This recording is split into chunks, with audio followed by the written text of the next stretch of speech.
Hi, I'm Billy Paretti. I'm the global CMO of Belvedere Vodka. In terms of Belvedere, it is my, I would say, fifth brand side job. It interested me because Belvedere is a brand that has pretty reasonable awareness in the marketplace, but people can define that Belvedere, or at least up until recently, Belvedere is a super premium vodka and a quote luxury offering within the category, but not many people could tell you why. And I thought that was really interesting. And it has a fantastic story that hadn't really been told in a very consistent and hard-hitting way, relevant way, I should say.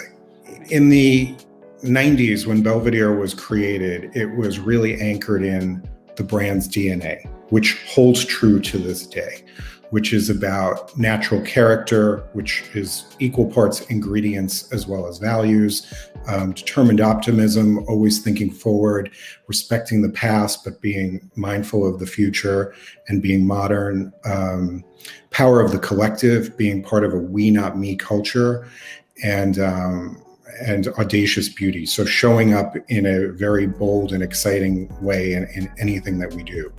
What was interesting about the proposition is that Belvedere truly is all natural. We adhere to a Polska vodka making regulation that limits what you can put in your ingredients in order to be called a Polska vodka. And what I liked about the idea of bringing this to life for Belvedere is that it was never known for that. Like, we are just rye, water, and distilled by fire. But the key ingredient there, which is rye, really is the point of differentiation because it imparts exceptional taste. And the opportunity here is to reinforce the idea of a vodka having taste in what is arguably a tasteless category. The most recent is Organic Infusions. So what we did for the brand was, if you look at the 3 years leading up to where we are today, we redefined the narrative for the brand and the communication plan. We developed the innovation pipeline, and we built our CSR strategy and plan behind it. The innovation piece is really the product proof point of our brand ethos, which is about being made with nature. And our first organic introduction globally is Organic Infusions. So I'm most proud of that because we are, taking our strategy, taking our platform, taking our CSR belief, and really bringing it to life. So we're starting to really fully walk the walk as we talk the talk. It's, agility, being as agile as you can, being very mindful of consumer needs as they shift, and doing it in a way that's relevant, not being invasive, but being present in an appropriate way. For us, we're becoming more personalized because our category is a little bit different. We work in a 3-tiered system where we sell to distributors, distributors sell to retailers, retailers sell to our end consumer. With the significant growth of e-retail in our category, we're finding ways to have more of a direct conversation with our audience and understand them a little bit better and deliver offerings that speak to them in a more direct way. So that's exciting. But back on the point that I mentioned earlier, the other thing that's kind of interesting to me, and I don't know if it's actually a good or bad thing at this point, is the taking back of privacy. When you look at some of these options that you can choose with the new Apple system in terms of remessaging, I think it's interesting, and I think it'll probably cost us more to say what we want to say when we want to say it to exactly who we want to say it to. But I think it's a more respectful approach to marketing. And I think we've gotten a little, you can't speak to your consumer too often and say too much. I think that's wrong.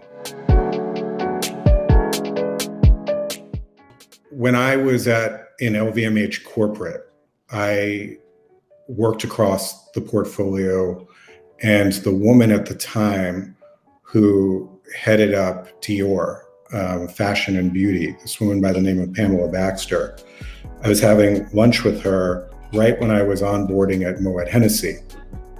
Fast forward, I get a request from the CEO of MH at the time to go and visit some key accounts. And I went. Firstly, I looked at the list and it said, next to some of these accounts, bulletproof, bulletproof, bulletproof. And I was like, I have no idea what that means.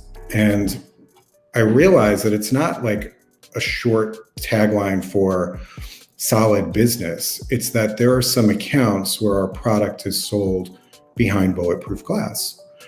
And I went away from this thinking, oh my God, this is so not luxury. This is not what I expected. I don't know how I'm going to add value here. And I was explaining this to Pamela over lunch. I said, this isn't luxury. And she said, well, it's luxury to someone. She's absolutely right. No matter what you work on, you always want the audience, whoever your audience is, to be inspired by it and see it, just always looking up at it, just being a little bit higher, but always achievable. That you always want your audience, the consumer, the target consumer, to be inspired enough to think that this is the best and this is actually for me. So we have Organic Infusions launching this year. Our vision as a brand is to be, truly reinforce the idea that we're master rye distillers and that we craft all natural organic spirits. And more importantly, spirits that deliver exceptional taste.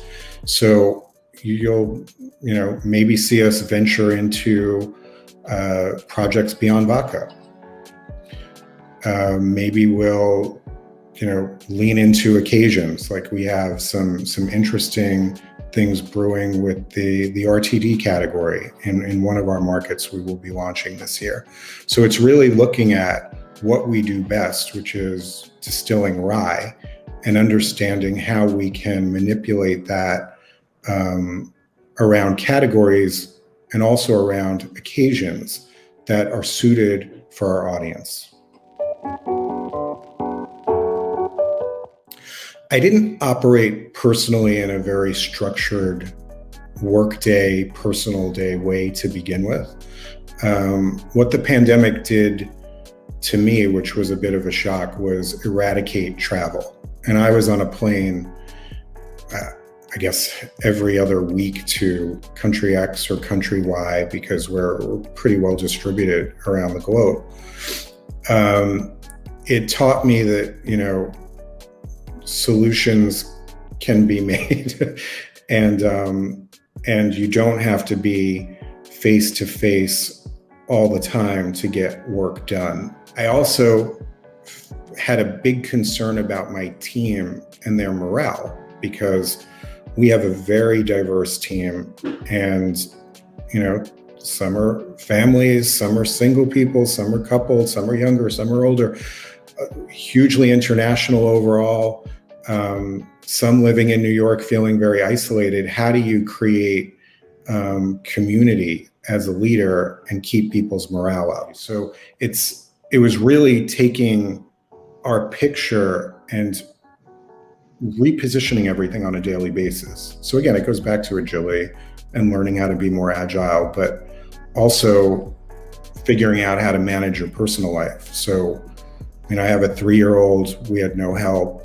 I told you we have 2 dogs. I had no walker. So it's figuring out how I can be the help that I normally get at home and being the leader that the company and the team expects me to be. You just figure it out. That's don't ever look at a problem as a problem that can't be solved. Like, really figure out solutions and stay in that solution mindset, and things will eventually get to where they need to.